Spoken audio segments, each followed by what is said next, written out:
é sacanagem com a torcida vascaína.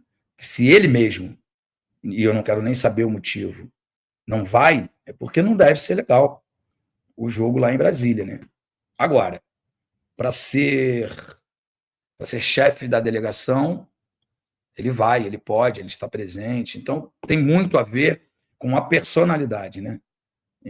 Aquele cara humilde que a gente via nas entrevistas. Paz nessa comemoração, o Kendry Paz é mais uma joia formada no Independente Del Valle, é um clube formador de grandes jogadores do futebol sul-americano do continente, por que não, para o mundo. Então a Altitude é mais um grande adversário. Depois vou até anotar esses números que você passou aqui dos adversários do Vasco na Altitude, que é uma informação legal para a gente dar na transmissão. Se você quiser, depois até me passa no WhatsApp, que eu vou anotar aqui no meu estudo. Sim. Mais uma má notícia em relação a isso que você falou sobre a velocidade da bola é importante, porque eu estava estudando o Independente Del Valle, alguns jogadores para a gente ficar ligado lá do time do Del Valle, para depois a gente falar um pouquinho mais de Vasco. O Alcivar, volante camisa 6, chuta muito de fora da área. E eu tinha esquecido desse fator altitude combinado com um grande finalizador de longa distância. Então, esse cara, o Vasco, provavelmente no vídeo a comissão já mapeou isso, o Vasco tem que tirar o bate desse cara. Alcivar, camisa meia dúzia do Independente Del Valle. Bate muito bem de fora da área, é o homem das bolas paradas e chuta bem de média a longa distância. O Spinelli, centroavante deles, é o grande goleador, o argentino das madeixas loiras, para a gente ficar ligado. E tem mais uma nova joia aí que a gente pode ficar também de olho do time do Del Valle, que é o Darwin Guagua. Ele tem 3 participações em gols nos últimos 3 jogos, tem só 17 anos, esguio, rápido, veloz, driblador. E aí, se o cara é rápido, veloz e driblador, na altitude, a diferença é que assim fica assim. Para dar o relato pessoal sobre a altitude, eu nunca narrei na altitude, mas já cobri alguns jogos de clubes brasileiros na altitude. Santos e São Paulo, alguns deles, em La Paz, na Bolívia, onde é mais alto do que Quito, no Equador. Relato pessoal. Dado o momento, eu esqueci da altitude, corri para o vestiário para pegar a escalação, desci as escadas todas. Quando eu subi correndo. Cheguei na cabine, cabeça latejando de dor de cabeça, porque fui dar de maluco, esqueci da altitude e saí correndo. Então, sem praticar o esporte de alto rendimento, é o que você falou, cada pessoa reage de uma maneira. Para o jogador, ainda mais. Cobrindo São Paulo lá e o Santos, os times sempre levaram cilindro de oxigênio para usar no intervalo. O jogador, às vezes, cai pelas tabelas, não consegue nem completar. Então, acho que passar o primeiro tempo vivo é importante, porque o segundo, a tendência é ficar ainda mais complicado, porque quando o gás falta mais, aí a parte física exige ainda mais, e aí acho que isso cai até um pouco na enquete de vocês, porque quem substitui o Coutinho, né? Qual vai ser a opção? Não sei se vocês já votaram a respeito, mas eu fico pensando qual vai ser a opção do Diniz. Se ele pensa em fazer um time mais físico para tentar competir, para pelo menos aguentar, porque eu acho que, por exemplo, um empate seria um ótimo resultado para depois você definir aqui em São Januário, enfim, ou deixar pelo menos o confronto vivo. Quem que vocês acham que é o substituto ideal para o Coutinho? Já pergunto aí. É uma discussão que a gente vai ter com certeza. Aliás, tem muita gente perguntando aqui, o Vasco não jogou a final em Guayaquil. Gente, Guayaquil é 4 metros acima do nível. Guayaquil é na beira do mar ali. Então não tem altitude nenhuma. Então é um manjar jogar ali. Né? Então, em Guayaquil é muito melhor do que jogar Aliás, em Pisa. O Flávio, perdão te interromper, mas já que você falou de Guayaquil, uma boa lembrança para o Vascaíno no Barcelona, na final de 98 da Libertadores, a gente conversou com o Donizete Pantera, tem uma entrevista exclusiva com o Donizete Pantera.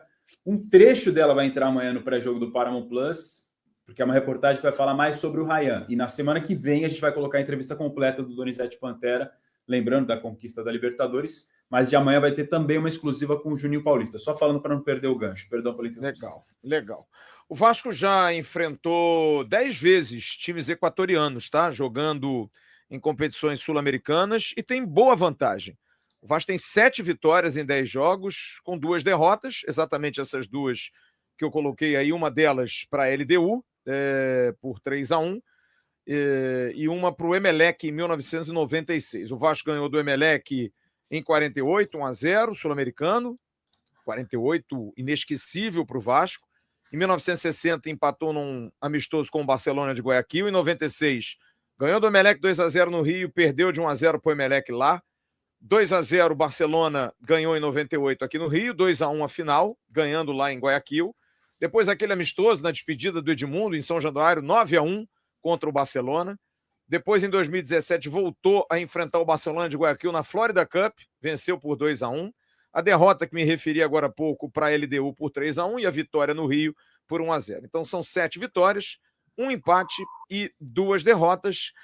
E diante disso tudo que a gente está conversando aqui, gente, eu estou com medo. Vamos resumir?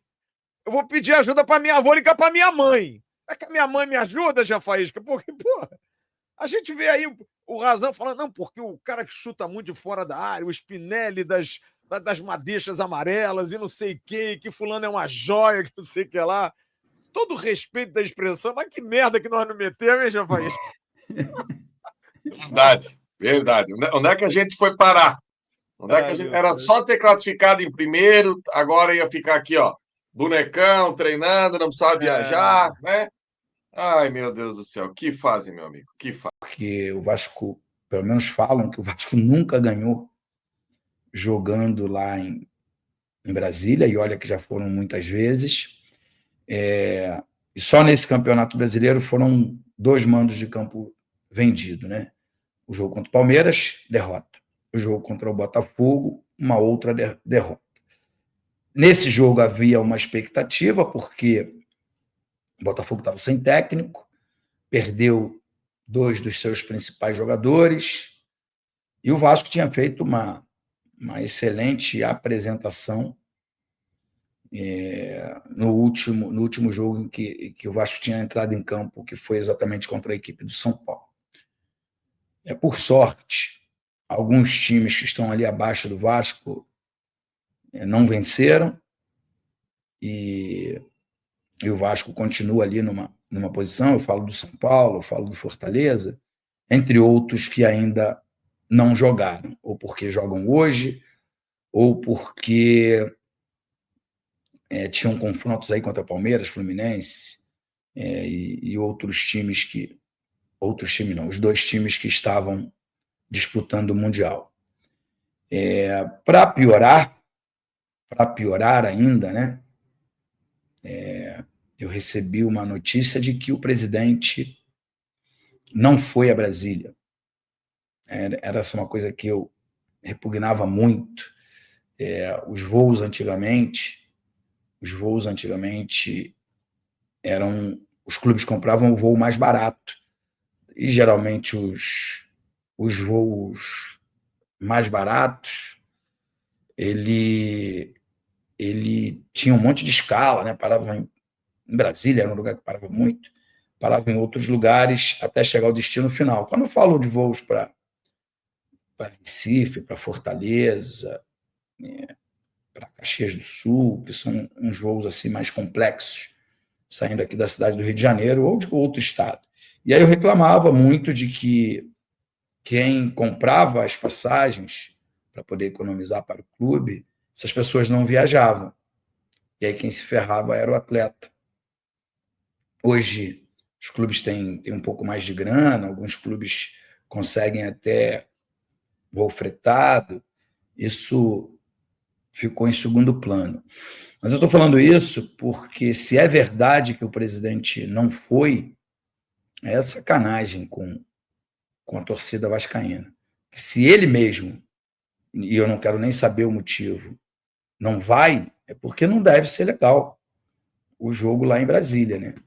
Agora, para ser chefe da delegação, ele vai, ele pode, ele está presente. Então, tem muito a ver com a personalidade, né? Aquele cara humilde que a gente via nas entrevistas, ele não existe mais. Agora existe uma arrogância de quem acha que manda mais do que todo mundo num gigante como o Clube de Regatas Vasco da Gama. Toma decisões que deixam a torcida chateada. E eu tive uma informação, fiquei pensando se falo, se não falo, porque envolve outras pessoas, mas a minha crítica é direta ao presidente. Isso é uma prática normal, eu tenho 54 anos, é uma prática normal de acontecer. Uma vez que você é levado a tomar uma certa atitude, outros que estão ao seu redor te forçam a tomar a mesma atitude. E eu vou dizer o que é. Em absoluto, eu não tenho absolutamente nada contra o Thiago Mendes, não tenho nada em absoluto contra o Léo Jardim, e não tenho nada em absoluto contra o staff, o empresário, quem quer que seja, do Léo Jardim. A minha crítica é ao presidente do Vasco. Tá? Para o Léo Jardim aceitar a sua renovação, o empresário do Léo Jardim, que eu não sei quem é, pelo menos foi isso que me disseram, obrigou o Vasco a contratar o Thiago Mendes. Estava vendo uns vídeos aí do Thiago Mendes com a camisa do Lyon, de fato, excepcional jogador, mas nos últimos 2 anos, dá para contar nessa mão, nessa só, às vezes que o atleta entrou em campo, jogando num campeonato bem ruinzinho lá no Catar. Então, isso dá uma demonstração de que o atleta não reúne as melhores condições física e técnica. E você ser obrigado a tomar esse tipo de decisão, eu acho que tem muito a ver com a fraqueza desse nosso presidente em aceitar as imposições do Felipe Coutinho, né, de contratar o Souza e o Alex Teixeira. E aí, numa atitude desesperadora, recentemente, para fazer média com a torcida, que estava muito chateada com essas contratações, ele dispensou, para dispensar o Souza, ele dispensou também o Capasso. Provavelmente, eu não vi nenhum deles reclamarem, principalmente nessa situação de recuperação judicial. Provavelmente, o presidente deve ter pago tudo que esses atletas tinham direito de receber, que eu acho até que é mais correto, até o final do ano, mas numa nítida atitude de deixar, de acontentar algumas pessoas, né? Principalmente a torcida que reclamava aí. Mas quando você aceita algumas situações, outros se acham na mesma condição de fazer. Mas por que você aceitou a imposição do Felipe Coutinho? Você tem que aceitar a minha também. Eu sou tão importante quanto.